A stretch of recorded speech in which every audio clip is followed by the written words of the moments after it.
You insult the faith of millions. These powers are not mere tricks or sleight of hand.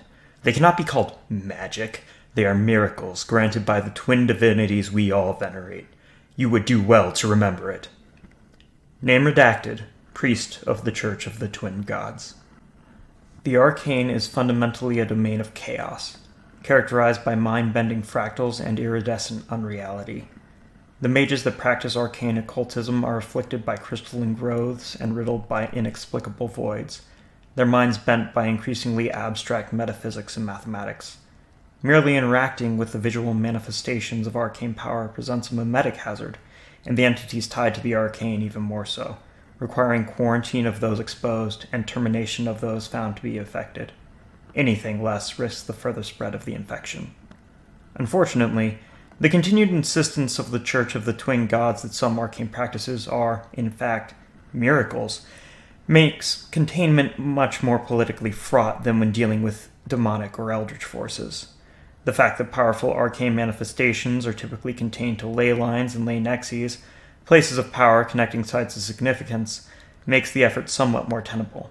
Nonetheless, we find ourselves in the unenviable position of working with the Church to contain such manifestations, even when they themselves are responsible for creating them in the first place.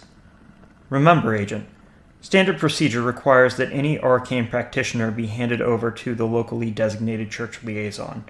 The Church is touchy about the termination of their operatives, even the unacknowledged ones, and in these fraught and trying times, the last thing we need is another war of religion. What can I say? Lady Luck is always on my side. Alistair Feynman, standing trial for tax evasion related to outsized gambling winnings. Later exonerated. Fey occultism is a subtle and pernicious thing. Its effects are often attributed to random happenstance, only becoming apparent when the larger outcomes are considered, or the probabilities subjected to rigorous statistical analysis. The Fey hexer is similarly subtle, showing none of the scars, growths, or mental defects associated with other forms of occultism. They are instead possessed of a self-assurance verging on narcissism, utterly convinced that in every circumstance fate and chance will be on their side. In most cases, it is. If you are having a particularly bad day when tracking down Fey occurrences, you're probably on the right track. Remember, Agent, when on the trail of a Fey hexer or entity, leave nothing to chance. Your shoelaces will come untied. You will unexpectedly trip and fall. Your car will fail to start. Your weapon will misfire. When dealing with the Fey, random chance simply isn't. Mystic? Occultism? I don't know anything about any of that, dear. Come in. I'll make you some tea. Spirit Mystic, shortly before being taken into custody. Practitioners of spirit occultism, often simply called mystics, are difficult to apprehend. While supernatural practitioners tied to the Fey domain are often more subtle, mystics are much more ingrained into their communities, serving as primitive healers and spiritual guides.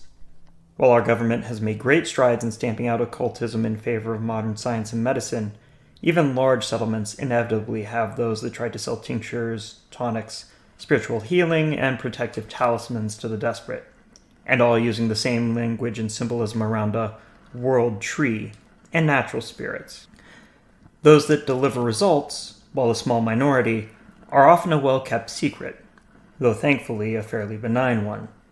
Long-term practitioners of spirit occultism often develop abnormal growths and protrusions, but these are regularly discounted or overlooked, especially in communities with a high population of spirit darkleechers.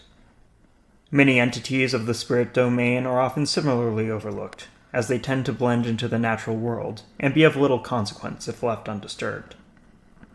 Remember, Agent, if heading into the deeper wilds, it is recommended to contact a member of the Woodsman's Guild for assistance, and local intelligence should never be entirely discounted. Demonic magic is really simple once you understand one thing. It hates you. It wants to rend you, tear you, kill you. It just hates whatever you're pointing at even more. Here, let me demonstrate. Recorder disabled. No survivors available for follow-up. The demonic is by far the least subtle of the occult domains. It is violent, bloody, and hateful. Its practitioners, often called Banes, tend to die young as they dabble with, and fail to contain, powers bent on their own destruction. Their work is often characterized by large volumes of blood and viscera, as their powers stem from blood sacrifice, and the blood need not be their own.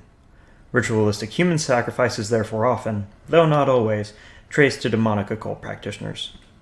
The entities summoned by demonic Banes are often bellicose and overt, leaving a trail of bodies in their wake until they are put down or banished. This means that supernatural events of a demonic nature, while disastrous, are often easily contained.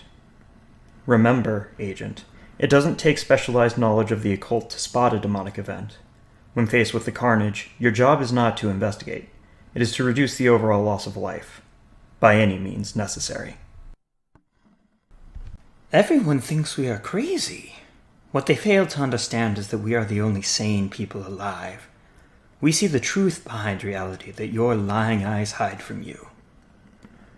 Recording of unknown subject in the custody of local law enforcement, shortly before the subject disappeared from their cell. The Eldritch domain is insidious and mind-bending.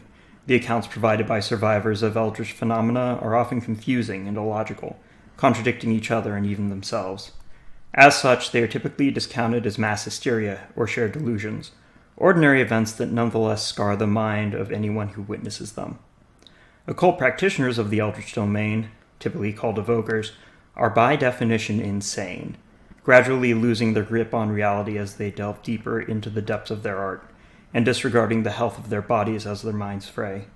Reports of too many shadows following them, or of geometry shifting around them in unnatural patterns, are not uncommon. The less coherent the practitioner of Eldritch occultism, the greater the threat they pose. Remember, Agent, if anything you see or hear conforms to the mad babblings of an evoker, report to your on-site psychological professional for immediate evaluation.